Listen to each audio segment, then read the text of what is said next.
आज मैं इन दो नींबू को दबाकर उनकी रस निकाल दूंगी। किस कलर की चड्डी पहने हो? एक बच्चा प्लेटफॉर्म से नीचे गिर गया पटरियों पे, एक ट्रेन आके उसे कुचल के चली। जो 2000 रुपए मेरे वसूल हुए ना यार। कभी देखी है माँ से निकलने के बाद watch your parents every day for the rest of your life. गालियां दो, लाख ये देखेंगे। मजा ही आ गया भाई देख के। हमारे देश में हर कुछ महीने में मेन स्ट्रीम मीडिया और महकमे को कोई ना कोई एक टॉपिक जरूर मिल जाता है जिससे लोगों को बिजी रखा जाए। कभी सुशांत सिंह राजपूत मर्डर कंस्पिरेसी, कभी Aryan Khan drug bust case, कभी सीमा पार से मेरा मतलब सीमा पार से सीमा हैदर भाभी, और अब latest YouTuber and podcaster Ranveer Allahbadia case, जिसे देश के मेन स्ट्रीम मीडिया और जनता को मंत्रमुग्ध कर दिया। पूरा देश अभी आउटरीच में बिजी है। अब गिरते हुए मार्केट्स और नौकरियां, बढ़ते हुए डॉलर और इन्फ्लेशन, ढलते हुए अच्छे दिन और विकास, और जलते हुए मणिपुर और आपकी सेविंग्स के बारे में तो बात नहीं कर सकते हैं, सवाल नहीं पूछ सकते हैं। तो चलो इलाहाबादिया को आगे पीछे से थोड़ा टाइट कर देते हैं। अब तो इलाहाबादिया की एनकाउंटर किलिंग तक मांग हो चुकी है। लेकिन रणवीर ने एक और कंटेंट क्रिएटर समय रैना के India's got latent internet YouTube show में ऐसा क्या बोल दिया जिससे देश उसकी खून की प्यासी हो चुकी है। अब देखिए, जैसा कि आजकल ट्रेंड होता है, डार्क कॉमेडी के नाम पर इलाहाबादिया ने मम्मी डैडी को लेकर एक अश्लील इंसेस्ट सेक्स जोक मार दिया, जो वैसे 100% क्रिंज था, जोक 0% था। लेकिन अभी दूसरे कंटेंट क्रिएटर्स देश में सदमे में है, क्योंकि क्रिएटिविटी और रील्स के नाम पर जो गंद और रायता फैला हुआ है हमारे देश में, उसके मुकाबले इलाहाबादिया ने जो किया वो ना के बराबर था। यकीन करना शायद मुश्किल हो, लेकिन रणवीर हमारे मास सोशल मीडिया मार्केट की श्रेणी में ना ऊपर आते हैं, जिसे मार्केटिंग की भाषा में प्रीमियम कहा जाता है। वो अच्छे हैं। सेम फॉर समय रैना, जिनकी dark comedy show India's got latent के लिए एडवर्टाइजर्स की लाइन लगी रहती थी। अब शायद रणवीर अपने आप को host of India smartest podcast बताते हैं, मोस्ट वॉच्ड पॉडकास्ट है उनका। अपने आप को as an inspiration of young India बताते हैं वो। आप यंग इंडिया के भविष्य के लिए इसलिए चिंता होती है। लेकिन यहां दो सवाल जरूर उठते हैं। अगर रणवीर सोशल मीडिया के गुड पार्ट में आते हैं तो बैड पार्ट कितना बैड है, और उसके बारे में कब हम जानेंगे और कब आउटरीच करेंगे। और नंबर 2, रणवीर जैसे खुद प्रधानमंत्री ने पिछले ही साल क्रिएटर्स अवार्ड से नवाजा था, जिसे बीजेपी के दर्जनों नेताओं ने लंबे लंबे पॉडकास्ट इंटरव्यूज देके रखे हैं। आज वही बीजेपी आईटी सेल, वही बीजेपी रूल स्टेट्स, वही बीजेपी की पुलिस, वही बीजेपी की मशीनरी उसके पीछे जान मेरा हाथ धोकर पड़ी हुई है, जान लेने के लिए पड़ी हुई है। ऐसा क्यों? क्या है भारत का सोशल मीडिया का गंदा सच? India's got talent, India's got vulgar कब बन गया? क्या रणवीर और समय रैना किसी बड़े गेम में फंस गए हैं? क्या है सरकार का प्लान इंडियाज गॉट वल्गैरिटी से निपटने के लिए? क्या इंपैक्ट पड़ रहा है इस डर्टी डिजिटल इंडिया का हमारी अगली जनरेशन पर? और आप इस व्हाट्सएप यूनिवर्सिटी से भी ज्यादा भीषण बीमारी से कैसे बच सकते हैं, जानते हैं आज के देशभक्त यंग इंडिया स्पेशल एपिसोड में। इस एपिसोड को रिकॉर्ड करते वक्त साइबर पुलिस ने कम से कम 30 लोगों के खिलाफ कंप्लेंट ऑलरेडी दर्ज कर ली है, जो समय रैना के शो इंडियाज गॉट लेटेंट में शामिल थे। यहां तक कि दूसरे जजेस, पार्टिसिपेंट्स, आर्टिस्ट, जिनका कोई लेना देना भी नहीं था इलाहाबादिया के अश्लील कमेंट्स के साथ, उन्हें भी धर दबोचा गया है। समन्स जारी किए जा रहे हैं, मामले की पूरी पड़ताल हो रही है, हाजिरी हो रही है पुलिस के सामने। गुवाहाटी पुलिस भी यहां पहुंच चुकी है, एफआईआर दर्ज हो चुकी है गुवाहाटी में। ऐसा क्यों हुआ है मुझसे मत पूछिएगा। एनसीडब्ल्यू भी हरकत में आ गई है। अब देखिए, विमेन सेफ्टी तो ऑलरेडी इंश्योर कर ही दिया है पूरे देश में, अब इसीलिए यहां भी वो हरकत में आ गई है। और सबसे अचंभे की बात, पार्लियामेंट्री पैनल भी समन कर सकती है इलाहाबादिया को। बात संसद की गलियारों तक पहुंच चुकी है। अब ऐसा क्यों हो रहा है? इलाहाबादिया से हमें कोई खास हमदर्दी तो है नहीं, ना ये एपिसोड उसके डिफेंस या ऑफेंस में है, मामला उससे काफी ज्यादा बड़ा है। इलाहाबादिया की बात करें तो उसके घटिया पॉडकास्ट शो के बारे में हम उसे कई बार कॉल आउट कर चुके हैं। कुत्ता बिल्ली, सांप सीढ़ी, फिक्स्ड इंटरव्यू सब होता है उसके शो में। हम उसका पैरोडी भी बना चुके हैं, ट्विटर पर उससे झड़प भी हो चुकी है। और उसके पॉटी सेंस ऑफ ह्यूमर के बारे में जितना कम बात करें आज उतना ही अच्छा है। लेकिन तब भी ये एक विच हंट है, ये बात तो साफ हो चुकी है, इसमें कोई शक नहीं है। बंदा माफी भी मांग चुका है, लेकिन सोशल मीडिया पर उस पर बुलडोजर चलाया जा रहा है। अब मॉब जस्टिस क्या होता है, रणवीर को अब यह बात समझ में आ रही होगी। यह है वेद नागर जी, प्रेसिडेंट ऑफ राष्ट्रीय गौ रक्षा दल। अब रणवीर ने गौ माता के खिलाफ तो कुछ नहीं बोला था, माता के खिलाफ जरूर बोला था अपने, लेकिन अब ये भाई साहब चाहते हैं कि रणवीर का इनकाउंटर किलिंग किया जाए, उसके व्हाटएवर 60-70 करोड़ की संपत्ति को जब्त कर लिया जाए और इलाहाबादिया के दाऊद के साथ जो टेरर लिंक्स हैं उनकी छानबीन हो। उधर जनता तो थू थू कर ही रही है, आउटरीच कर ही रही है, यही अभी मुद्दा हेडलाइन में चल रहा है, तो जाहिर है सरकार को एक्शन तो लेना ही पड़ेगा। लेकिन अगर इतनी शिद्दत से सरकार ने Pune Porsche murder case, UPSC fraud entrance case, NEET examination paper leak, jobless state of India वगैरह वगैरह पर काम कर लिया होता तो देश का युवा आज ज्यादा बेहतर हालत में होता। लेकिन शायद ये सारे लोग काफी खफा हैं कि रणवीर ने उन्हें अपने पॉडकास्ट पर नहीं बुलाया, या फिर ये आउटरीच को बनाया जा रहा है, इसे उछाला जा रहा है, जिससे सरकार एक बार फिर से डिजिटल ब्रॉडकास्ट बिल को वापस जीवित कर पाए और डिजिटल मीडिया को अपने काबू में कर पाए। याद रखिए, ब्रॉडकास्ट बिल को सरकार ने ठंडे बस्ते में डाल दिया था जब उसके डिटेल्स लीक आउट हो गए थे और सरकार का प्लान सामने आ गया था कि कैसे वो डिजिटल मीडिया, जो लास्ट मीडिया बाकी है इंडिपेंडेंट, उसे अपने काबू में करे। उस पर पूरा एपिसोड हमने बनाकर रखा है, देख लीजिएगा। क्योंकि जो बात समझ में नहीं आ रही है वो ये है कि रणवीर पर इतना ज्यादा एक्शन क्यों? वो तो अपने आप को एक बहुत बड़ा भक्त मानता था। सरकार का जो भी प्लान हो, इस बात से कोई इनकार नहीं कर सकता है कि डिजिटल इंडिया का जो भयंकर रूप आज हमें देखने को मिल रहा है, जो गंदगी फैली हुई है, उसमें ये समय रैना, रणवीर इलाहाबादिया, ये छोटे मोटे अपराधी हैं। इंडियाज गॉट वल्गैरिटी का सच कई गुना ज्यादा और घिनौना है, गंदा है। इसे पहचानना होगा, इसे कॉल आउट करना होगा, इसे फ्रीडम ऑफ एक्सप्रेशन की आड़ में छुपाना नहीं होगा, इससे बचना होगा, ठोस कदम लेने होंगे, नहीं तो सरकार का पूरा हक बनता है और सरकार को पूरा हक मिल भी जाएगा डिजिटल मीडिया को फुल्ली कंट्रोल करने का। देशभक्त पर पहले इस प्रॉब्लम की एक्सटेंट को समझने की कोशिश करते हैं, फिर कोशिश करेंगे कि इस वल्गर कंटेंट से हम कैसे बचें, इसको कैसे कॉल आउट करें और इससे कैसे डील करें। लेकिन पहले आपको वार्निंग दे दूं कि जो आप अब इमेजेस देखोगे उसमें काफी हमने उसको एडिट किया है, उसमें ब्लर किया है, क्योंकि हम ये नहीं चाहते हैं कि इन लोगों को और भी ज्यादा पब्लिसिटी मिले। पूरा देश आज समय रैना, रणवीर इलाहाबादिया और अपूर्वा के पीछे पड़ा हुआ है। लेकिन मुझे गुस्सा नहीं, मुझे और भी ज्यादा डिसअपॉइंटमेंट हुआ इस बंदे को देखकर। उसी इंडियाज गॉट लेटेंट शो में जब केरला से एक कंटेस्टेंट, अब कंटेस्टेंट की क्वालिटी पर नहीं जाते हैं, उसके घटिया जवाब पर नहीं जाते हैं, लेकिन जब उस कंटेस्टेंट को रोस्ट किया गया तो क्या कहा गया? Kerala sir 100% literacy sir. सरदार जी का नाम है जसप्रीत सिंह, पेशे से हैं कॉमेडियन, एटलीस्ट अपने आप को कहलाते हैं कॉमेडियन।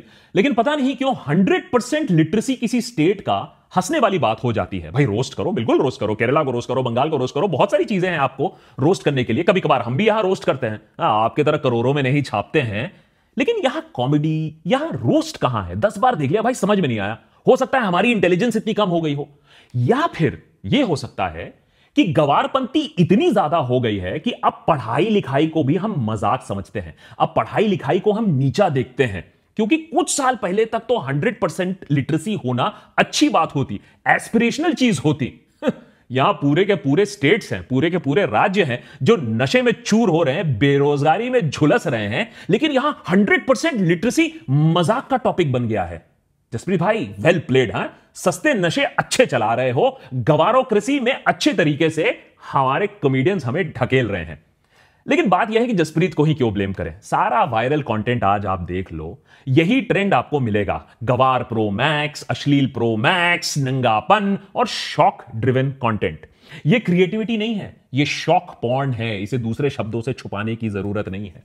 इस प्रजाति से मिलिए संतूर मॉम्स, त्वचा और हरकतों से उम्र का तो पता ही नहीं चलेगा। मां और बेटे के रिश्तों को नई ऊंचाइयों तक ये सब ले जा रहे हैं मॉमी कंटेंट क्रिएटर्स। इलाहाबादिया ने तो सिर्फ मां के बारे में कहा था, बोला था, यहां तो पूरी चीज दिखाई जा रही है। और बेटे जी भी वाह है, आज के श्रवण कुमार है ये, इतना प्यार, हृदय भर जाता है। अगर जिंदगी में कभी भी सोशल मीडिया खोला हो तो इस नचनिया प्रजाति से भी आप वाकिफ होंगे। इन्हें कोई भी जगह दे दो, ये शुरू हो जाते हैं अपना नंगा नाच लेकर, और यहां लोग नाच देखने नहीं आते हैं, नाच तो बहाना है। देखिए कितना टैलेंट है हमारे देश में, फूट फूट कर टैलेंट हर जगह से निकल रहा है। पता नहीं क्यों, लेकिन मेट्रो और लोकल ट्रेन्स में इनको इंस्पिरेशन आती है और ये अपना ज्यादा बूटी शेकिंग वहां ज्यादा और करते हैं। अब वैसे में भी स्टेज पर नाचना, मंच पर नाचना, वो तो पुराने जमाने की बात है। और ये तो अपने आप में पूरा इंडस्ट्री बन चुका है। Get ready with me .hub। अब जैसे गेटिंग रेडी तो बहाना है, और आजकल ये बहाना भी कोई छुपाता नहीं है। सॉफ्ट पॉर्न साफ साफ सर्व किया जा रहा है। आजकल इंडियाज गॉट टैलेंट में गेटिंग रेडी आप हो ही नहीं सकते हो इंस्टाग्राम पे, जब तक ना आप अपने अंडरगारमेंट्स दिखाते हो, नहीं तो आप डिस्क्वालीफाइड हो, आप अलाउड ही नहीं हो। भाई इतना भारी भरकम टैलेंट कैसे हमारे देश में, कहां छुपा था ये टैलेंट? अरे ओनली फैंस तो अब बहुत जबरदस्त तरीके से हमारे देश में एक्सप्लोड करने वाला है, क्योंकि पैसे कमाने का अब बस वही एक जरिया रह जाएगा। एक बहुत बड़ी जो कैटेगरी है, युवा कैटेगरी, उनके पास और कोई ऑप्शन रहेगा भी नहीं।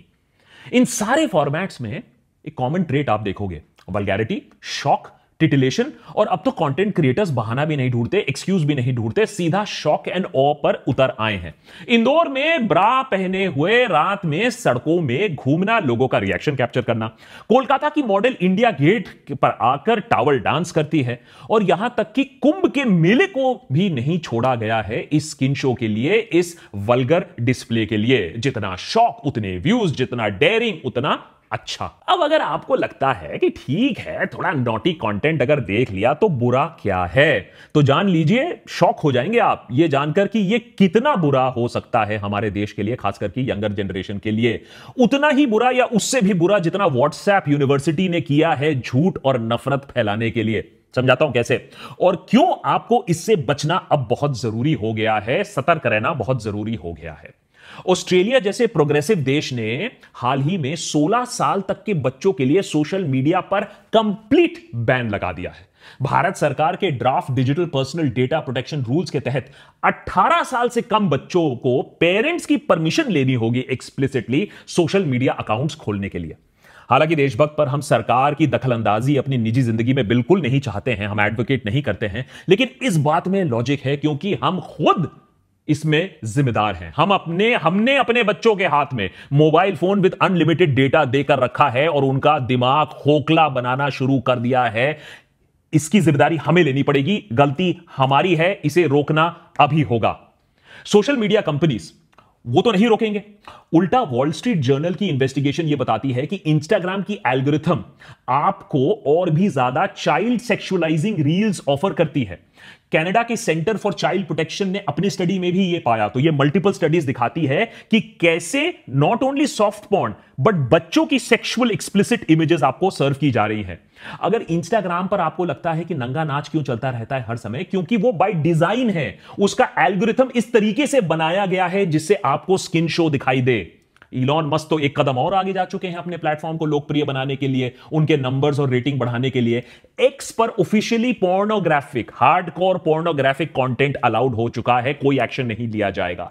तो चाहे भारत सरकार कितने भी एडल्ट पोर्न वेबसाइट्स बैन कर ले, बच्चे, teenagers, young adults porn Twitter पर एक्सेस कर रहे हैं विदाउट एनी रोक टोक।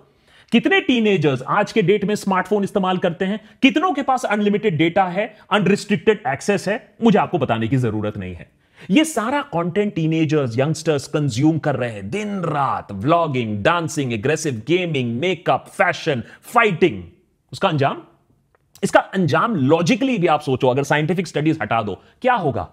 आज हम देख रहे हैं देश में एक उभरता हुआ mental health crisis, high blood pressure और hypertension at a young age, video game addiction, attention disorder जिससे पढ़ाई का एकदम डाबा गोल, फेस बॉडी इमेज क्राइसिस क्योंकि आपने आर्टिफिशियल एआई मॉडल्स देख रहे हो और स्किनी मॉडल्स देख रहे हो, और यहां तक कि अर्ली प्यूबर्टी। एक जमाने में टीवी के नेगेटिव इंपैक्ट को लेकर डिबेट हुआ करता था, डिस्कशन हुआ करता था। सोशल मीडिया टीवी से 1000 गुना ज्यादा घातक है, खतरनाक है, पॉइजनस है। और यह सब अब स्पेकुलेशन की बात नहीं है, यह सब साइंटिफिक स्टडीज का नतीजा है, यह प्रूव हो चुका है। अगर अब भी यकीन ना हो तो नीचे डिस्क्रिप्शन में मैं आपको यह साइंटिफिक स्टडीज के लिंक भी दे दूंगा, टाइम मिले तो पढ़ लीजिएगा। लेकिन आजकल तो 1 मिनट का कंटेंट का जमाना है, उससे ज्यादा अटेंशन तो लोगों की रहती नहीं है। सोशल मीडिया कंजम्पशन एक बीमारी है, ठीक जैसे ओवर ईटिंग है। आपको अपने डाइट को ही कंट्रोल करना होगा, हेल्दी बनाना होगा, नहीं तो इतनी बुरी तरीके से ओबेसिटी हिट करेगा ना कि हार्ट अटैक उसके बाद दूर नहीं होगा। बस फर्क यह है कि ब्रेन अटैक होगा इस बार। डॉक्टर चाहे कितना भी आपको अच्छा डाइट दे दे, अल्टीमेटली आपको ही हेल्दी लाइफस्टाइल फॉलो करना होगा। अग्रीड? ठीक वैसे ही सरकार पर आपको निर्भर नहीं होना है अपनी व्यूइंग हैबिट्स को डिफाइन करने के लिए। कल ऐसा ना हो कि सरकार बोले कि भैया यही चैनल है आपके पास, आप इसी देख सकते हो, यही कंटेंट क्रिएटर्स हैं, इन्हें ही आप देख सकते हो। तो सबसे पहले तो आप एक काम करो, इस इन्फ्लुएंसर शब्द से बच जाओ। इस शब्द से मुझे भी पर्सनली परहेज है। किसी को भी सोशल मीडिया पर, इंक्लूडिंग देशभक्त, किसी को भी सोशल मीडिया पर भगवान मत समझो। आंख बंद करके किसी को फॉलो मत करो। सबको जांचो, सबको परखो। नंबर 1 पॉइंट, उस कंटेंट क्रिएटर को सिर्फ फॉलो करो जो आपके लाइफ में वैल्यू ऐड कर रहा हो, सॉफ्ट पावर ऐड कर रहा हो नहीं। एजुकेशन है, मोटिवेशन है, फाइनेंस है, स्किल्स है, फिटनेस है, टेक्नोलॉजी है, ऐसा कंटेंट फॉलो करो जो आपको अपने लाइफ में भी आगे बढ़ाता है, आपके नॉलेज को भी आगे बढ़ाता है, आपको एक वेल राउंडेड इंडिविजुअल बनाता है। अच्छा चलो ठीक है, दुनिया में बहुत स्ट्रेस है, एंटरटेनमेंट आपको देखना है तो देखो भाई, क्या क्लीन एंटरटेनमेंट ऑप्शंस है नहीं आपके पास? नंगा नाच और गाली गलौज के अलावा एंटरटेनमेंट नहीं हो सकता है। नंबर 4, जो कंटेंट खतरनाक है, जो आपके लिए हानिकारक है, उसे अनफॉलो करो। उस पर नॉट इंटरेस्टेड क्लिक करो। इससे होगा क्या कि पूरे प्लेटफॉर्म की एल्गोरिथम उस अश्लील अकाउंट को अपने आप डी रैंक करने लगेगी। तो आपका एक क्लिक मैटर करता है। नंबर 5, अनलिमिटेड स्क्रीन टाइम मत रखो। लिमिटेड स्क्रीन टाइम रखोगे तो अपने आप अच्छा कंटेंट देखोगे। ये जो डूम्सडे स्क्रोलिंग है, इसे बंद कर दो। नंबर 6, गाली गलौच, लड़ाई झगड़ा वाला कंटेंट स्नैकिंग जैसा होता है, चिप्स जैसा होता है। मजा तो आता है, मसाला तो है, लेकिन not good for your health. ये बात समझाने की नहीं है, ये कॉमन सेंस की बात है। रणवीर के इस पूरे कंट्रोवर्सी से अब एक हॉट डिबेट चल रहा है कि is it okay to abuse. मेरे लिए ये डिबेट नहीं है, और मैं आपको पर्सनल एग्जांपल देता हूं। देशभक्त के शायद मेरे ख्याल से दूसरे साल में ही मुझे एक लंबा चौड़ा मेल मिला, जहां मैंने एक 4 लेटर F वर्ड बोल दिया था। वैसे देशभक्त पर हम हमेशा ही नो अब्यूज चैनल रहे हैं, लेकिन व्हाट द F हमने कहीं बोल दिया। तो मेल में लिखा गया कि आप प्लीज अब्यूज ना करें। तो मैंने वापस जवाब दिया कि मैंने अब्यूज नहीं किया था, वो तो एक कस वर्ड ऐसे निकल गया फ्रस्ट्रेशन में।